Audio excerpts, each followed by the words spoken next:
नमस्कार, मैं हूं नाजरीन। आज हम जिस जगह मौजूद हैं हरियाणा के रोहतक में, यहाँ पर एक ऐसे परिवार की हम आपको झलक दिखाने जा रहे हैं जो अपने ही भाइयों के द्वारा जो है परेशान हो चुकी है और भाई बहन के रिश्ते को कलंकित करते हुए भाइयों ने किस तरह से एक विकलांग बहन और एक बहन जो उनकी बड़ी हैं, जो शुरू से अब तक इनकी सेवा करती आई हैं, इसको अपने साथ लगाती आई हैं, यहाँ तक कि अपनी माँ की भी सेवा इन्होंने ही की है। उसके बावजूद भी भाइयों द्वारा किस तरह से प्रताड़ित की जा रही हैं और घर तक से यहाँ निकाला हुआ है, मकान में ताले डले हुए हैं, फाके करने की नौबत आ चुकी है। इस कदर हालात यहाँ परेशान किए जा चुके हैं। आज हम इनसे जानेंगे कि ऐसी क्या वजह है और क्या समस्या है कि ये परिवार द्वारा इतना उत्पीड़न इन्हें मिल रहा है और इस तरह से प्रताड़ित हो रही हैं, जबकि एक विकलांग बहन को लेकर कई बार सड़क पर बैठकर प्रदर्शन भी कर चुकी हैं। यहाँ तक कि एक हैरान कर देने वाली आपको एक बात यहाँ बताते चलें कि सुसाइड करने का प्रयास भी ये अभी तक कर चुकी हैं, लगभग 2 बार, लेकिन कानून की तरफ से, प्रशासन की तरफ से कोई भी कड़ी कार्यवाही अभी तक आरोपियों के खिलाफ नहीं हुई है और ना ही इन्हें इंसाफ दिलाने के लिए शासन या प्रशासन ने कोई कोशिश अब तक की है। आइए इनसे बात करते हैं कि क्या क्या दिक्कतें इन्हें इस समय आ रही हैं। आपका नाम क्या है? नीरू। नीरू जी, कहाँ पर रहती हैं पहले तो ये बताएं। मैं इसी घर में रहती हूँ जहाँ हम बैठे हैं जी। तो किस तरह से जो है आपके भाइयों द्वारा या आपके परिवार द्वारा आपका उत्पीड़न किस तरह से हो रहा है? मैं इस अपाहिज बहन को बचपन से रख रही हूँ, मेरी मदर और मैं। मेरी मदर के देहांत के बाद ये परमानेंट मेरे पास है। इसको इसका कोई भाई भाभी नहीं रखता। 1-2 बार मैंने छोड़ा भी, इसको जला देते हैं, इसके हाथ वगैरह, इसकी टांगों वगैरह पे ये देखिए निशान। इसको खाना वाने के लिए जलील करना, इससे मार पिटाई करना, इसके ऊपर जैसे लड़कियों के शारीरिक शोषण करवाने तक की नौबत आ गई हमारी दुकान के लड़के से। दोनों तरह से खुद भी कर रहे थे, लोगों से भी करवा रहे थे। जब इस बच्चे की हद हो गई तो मैंने इनसे बहुत बार बात की, बहुत तरह तरह से समझाया, भाई इस तरह मत कीजिए। उसके बाद भी वो लोग ना मान के हमें और पे जितनी बार समझाया उसके बाद और ज्यादा ये सारा चढ़कर आ रही है। हो रहा है लगभग काफी लंबे अरसे से, आपने बताया कि ऐसा चल रहा है। अब इसमें जो है आपने कहां पर शिकायत की है और अब तक क्या क्या कार्रवाई अमल में लाई गई? हमने ये शिकायत सीएम विंडो तक दी है, नीचे से लेके पुलिस चौकी से लेके सीएम विंडो तक जा चुका है। SP, DSP, IG, additional SP, किसी तरह का कोई कानूनी सपोर्ट नहीं है। हमें कानून ही उल्टा कह देता है। ये भाई बहन का झगड़ा हम क्या करें, कोई ना कोई कारणवश बन जाता है कि पता नहीं ऐसी कौन सा रिमोट का बटन दबाते हैं मेरे भाई कि सारा प्रशासन उन्हीं की तरफ चलता है, पंचायत से लेके प्रशासन। इस बच्चे को खाने तक के लिए नहीं देते।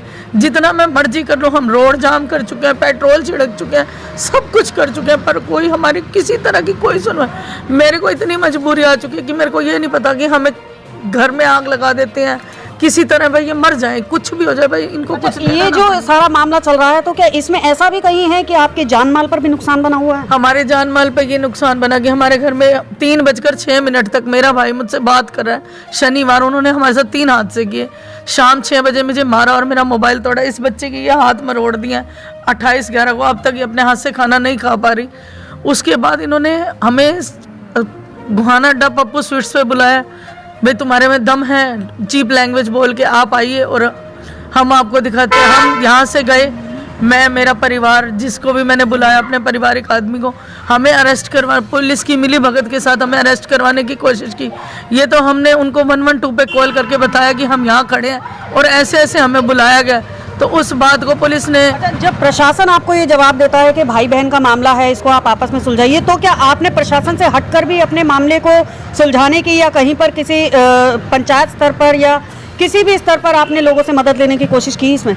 हाँ जी, हमने सबसे पहले राजू सहगल हमारे यहाँ के डिप्टी मेयर हैं, सबसे पहली पंचायत हमारी वहाँ हुई थी।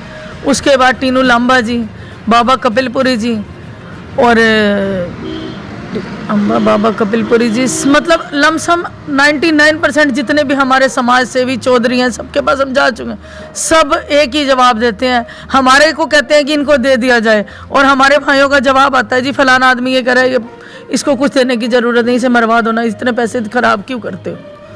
इस तरह की मतलब जो है क्या उन्होंने आपसे डायरेक्ट ये बात कही है कि मरवा दो, पैसे देने से क्या फायदा होगा, या आपको ऐसा? सिर्फ मेरे भाइयों द्वारा बताया गया, हमें किसी ने कुछ नहीं कहा। पर हमारे साथ एक ऐसा पंचायती था, मैं अभी उनका नाम नहीं ले रही, जिसके घर जाने पे पंचायत में उन्होंने इतनी बड़ी बात कह दी कि तू क्या चीज़ है, तेरे जैसी को तो 2 मिनट में तेल छिड़कवा के फूंक देंगे, पता भी नहीं चलेगा। हम उनके निवास स्थान के बाहर बैठे, उन्होंने बकायदा पुलिस कंप्लेन करके, विट्टी करके, पुलिस बुलाकर हमें अपने घर के बाहर से उठवा दिया। अब आप क्या चाहती हैं अपने इस मामले में, किस तरह की सरकार से मदद चाहती हैं? हमें हमारा हिस्सा चाहिए दोनों बहनों का। हम किसी से कोई झगड़ा, कोई पंचायत से नहीं, कोई प्रशासन, हमें बस हमारा हिस्सा चाहिए। हम उनसे कोई रिश्ता नहीं रखना चाहते, क्योंकि मेरे को इस हद तक अब मेरे मन में खौफ बैठ गया कि मेरे बच्ची, मेरी सिस्टर मेरे को बार बार कहती है, मम्मा हम रोहतक छोड़ के चले जाते हैं, नहीं तो पुलिस प्रशासन हमें मार डालेगा। हमारे पास जाने तक का, खाने पीने तक का इतना मुसीबत आ गई है कि मैं अपनी बहन को लेके कहीं जा भी नहीं सकती, क्योंकि यह पाइज है। घर से बाहर निकलने के बाद हम जैसे को कोई नहीं छोड़ता, इसको लेकर मैं कहाँ कहाँ भटकूँ। हम एक रात पुलिस चौकी, सब्जी मंडी, किला रोड, रोहतक के बाहर पुलिस वाले रजिस्ट्री ने हमें सुलाया। उसके अलावा एक दिन मेरे भाई ने दिवाली से पहले ये कहा था, अगर तुम शिवम एन्क्लेव में सोए तो तुम्हारे घर में आगजनी हो जाएगी। और उस रात हम डर के मारे यहाँ नहीं सोए, तो आगजनी नहीं हुई। हम पावा हैंडलूम के बाहर सोए हैं पूरी रात। हमने 2 दिन 1 रात, ऐसा हमारे साथ 2 बार हो चुका है। उसके बाद इन्होंने फिर ताले लगाने की धमकी दी, तो हम आए तो नहीं लगे थे, या लगे थे हमें नहीं पता। जो बीच में पंचायती थी उन्होंने ये कहा कि जाओ आप दरवाज़ा खोल के आराम से सो, ऐसे तो बेइज्जती हो जाएगी। आप अभी आप जिस मकान में रह रही हैं, क्या वो ताला, मतलब पूरे मकान में ताले लगे हुए हैं या आपको रहने के लिए जगह दी हुई है? ये पूरे मकान ऊपर के पोर्शन में पूरे लॉक हैं, नीचे हमारे पास शुरू से ही था, उसको वो लॉक नहीं कर पाए। और जब वो भागे हैं तो इसको मार पीट कर भागे हैं, इसके साथ अनहोनी कर रखी थी। तो मैंने एक ही बात कहा, इज्जत से यहाँ रहो, नहीं तो हम तुम्हारी पुलिस कंप्लेन कर देंगे। हमने उनका वीडियो वायरल किया फेसबुक पे, काफ़ी कुछ लिखा, किसी तरह का कोई प्रशासन ने साथ नहीं दिया। जो उनके वीडियो थे, एक्चुअल वीडियो हमने वायरल किए, जो वो हमारे साथ घटना कर रहे थे। वो मेरा हाथ मोड़ के फ़ोन खोस के वीडियो तक डिलीट मारे उन्होंने। मुझे मेरे बड़े भाई ने मारा। अब आपने जो यहाँ शिकायत दी हुई है, जगह जगह पर आप बता रही हैं जहाँ जहाँ शिकायत दी हुई है, उससे क्या चाहती हैं आप? किस तरह की सरकार आपको मदद करे और किस तरह की प्रशासन से आप मदद चाहते हैं? हम प्रशासन से ये मदद चाहते हैं कि कम से कम अगर वो हमें हिस्सा नहीं दे रहे, कुछ भी नहीं दे रहे, तो हमारे जान माल की रक्षा की जाए, बनती कार्रवाई हो उन लोगों पर जो नहीं हो रही आज तक। जैसा कि आपने सुना है कि किस हद तक यहाँ 2 बहनों को भाइयों द्वारा प्रताड़ित किया जा रहा है। लगातार उनको जान से मारने की धमकियां दी भी जा रही हैं और दिलवाई भी जा रही हैं, जबकि इनका बताना है कि प्रत्येक समाज सेवी और प्रत्येक जो सम्मानित व्यक्ति हैं इस क्षेत्र के, उनसे भी मदद की गुहार लगा चुकी हैं, शासन और प्रशासन से भी गुहार लगा चुकी हैं, और कितनी कोशिशें अपने स्तर पर यहाँ पर की जा चुकी हैं। अब सवाल ये उठता है कि एक तरफ भाजपा सरकार, मोदी सरकार में बेटी बचाओ बेटी पढ़ाओ का नारा दिया जाता है, महिला सशक्तिकरण जैसे अभियान जो है समय दर समय के साथ साथ तरह तरह के अभियान चलाए जाते हैं, लेकिन महिलाएं कितनी सुरक्षित हैं, महिलाएं कितनी सशक्त हैं, महिलाओं को कितना सहयोग शासन और प्रशासन का मिल रहा है, उसकी जीती जागती तस्वीर यहाँ धरातल पे हम आपको दिखा रहे हैं, आपको दिख रही है।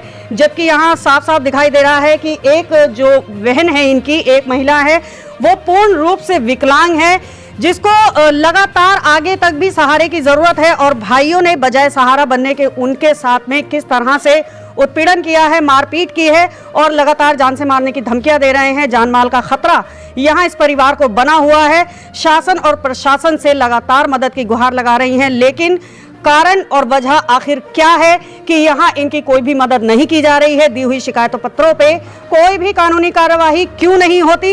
ये अपने आप में एक सबसे बड़ा सवाल है। आगे की जानकारी से हम आपको रूबरू कराते रहेंगे। हमसे जुड़े रहने के लिए हमारे YouTube चैनल को सब्सक्राइब करें और नई वीडियो की नोटिफिकेशन के लिए बेल